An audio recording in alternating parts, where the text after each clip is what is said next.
Hello, my name is Brooklyn Alden, and today I'm going to be going over an analysis of rhetoric in the academic discipline of historical writing.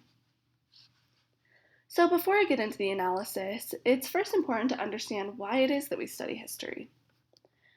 So history enables us to understand how it is that our society came to be the way that it is. It can also give us information about how people, as individuals as well as within a society, behave and why it is that they behave that way. Studying history can also allow us to look at instances that happened in the past to help us react better to situations that may come up in our future. Now, when studying history, it's also important to note that truth is culturally and socially constructed. This is important for historians to remember because when studying records from the past, they must be able to differentiate between what events actually occurred and what may have been impressed upon our history by a personal bias or a social norm of the day. But now that we've covered these basics, let's dive into the analysis. So we're going to start out with formatting.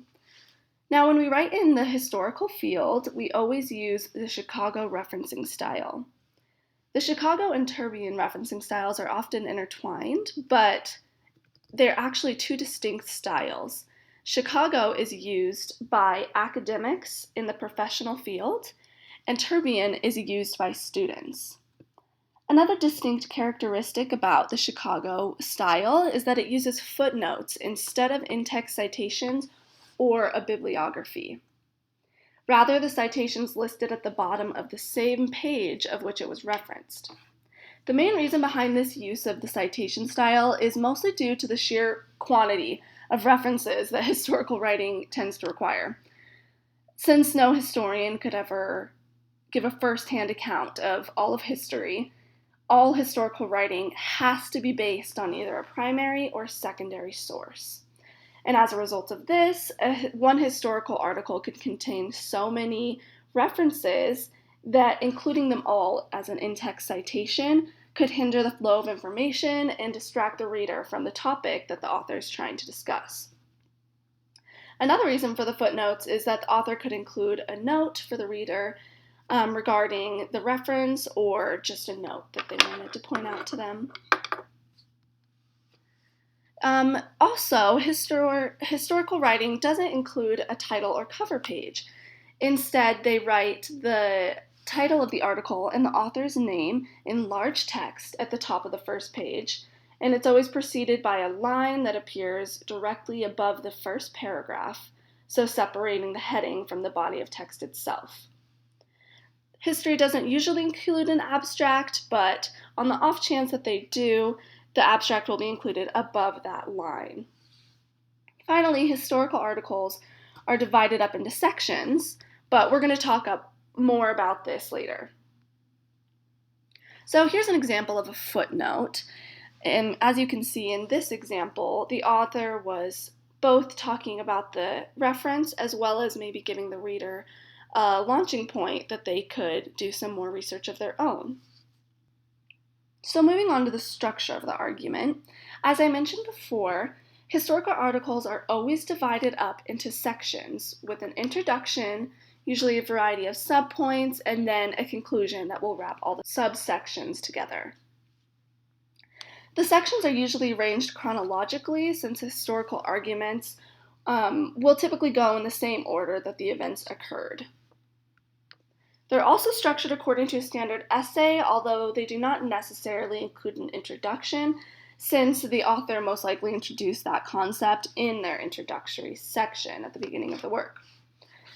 Each section subsequent after the introduction is typically concluded by something similar to a thesis statement that explains the significance of that concept and how it relates to the article as a whole. These sub-theses, as I like to refer to them, are then restated and used in the conclusion section, which allows the author to string together all the ideas and relate them to the overarching claim of the entire work. So, the persuasive strategies used in historical writing tend to be a little more subtle than those used by other writing discourse communities. For example, one of the primary forms of persuasion in history is simply the tone of voice that the author will write in. It's necessary in history that we write in a very decided, formal, and academic way because the historian should do everything they can to eliminate their personal voice or bias from their observation of history. And since the validity of history is reliant on what we can determine to be fact, we can't use passive sentences or any vague generalizations. This could include a sentence like, in my opinion, or I feel that, or people always say this. These really have no place in history, as the only way to analyze it is based on fact and never opinion. Another persuasive strategy available to historical writers is the collection of sources that author chooses to use as the foundation of their analysis. This is a crucial element of the foundation of a historical argument because, as I mentioned before, the practice of historical writings really dependent on the use of primary and secondary sources. So, the strength of one's argument is completely reliant on the quality of your sources that are presented with your work, which means it can add to the article's credibility. I also wanted to point out from my own observation of the 3 articles was that they never overuse direct quotes. I believe this is because in history, you are trying to reanalyze something. So if we're just re-quoting something that was already written, you're not really offering anything new to the historical community. Now, the most significant persuasive strategy used in historical writing is the heavy use of ethos and logos. Historians specifically utilize ethos and logos to support their claims because it's crucial that the recording of history remains unbiased and rests solely on what's determined to be fact. Going off this, it's also equally important to note the lack of pathos used in historical writing. This is because any appeal to the emotion of the reader would just detract from the validity of their historical argument. Anyways, that is it for this analysis. I hope you enjoyed it. Thank you.